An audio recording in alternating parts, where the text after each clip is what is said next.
OK， 我在这边坐了大概有1个小时。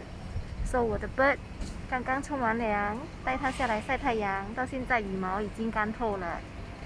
So 它们在那一边，它们在这边，把它们放在树下晒太阳。那个位置太阳很强烈。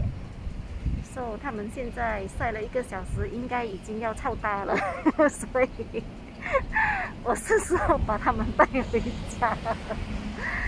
所以我先 before 带它们回家，我先让大家看一看晒到臭大的鸟是什么样子的，你们可以注意它的脸色。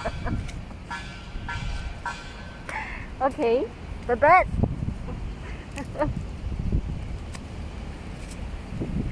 有没有看到他们的脸？已经没有表情了，晒到没有表情了，羽毛已经干透了。看着我的眼神，很像要杀掉我的样子。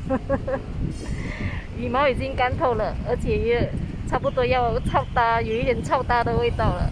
所以就那个指标什么时候晒好，就是你闻到有一点点臭搭的味道，就可以把它们带回家。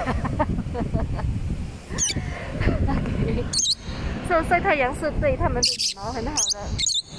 经常晒太阳呢，它们的羽毛会比较鲜艳亮丽，然后也不会生方根。因为之前，我第一次养小鸟，我不会，所以经常让它们冲凉，但是很少带它们出来晒太阳。结果布丁，可爱的小布丁就生方根。后来去看兽医的时候，兽医才告诉我，即使没有冲凉，也应该经常带它们出来晒太阳，确保它们的羽毛健康。OK， 好了，有很多蚂蚁，所以我要带它们回去了，不然它们会被蚂蚁咬到。OK。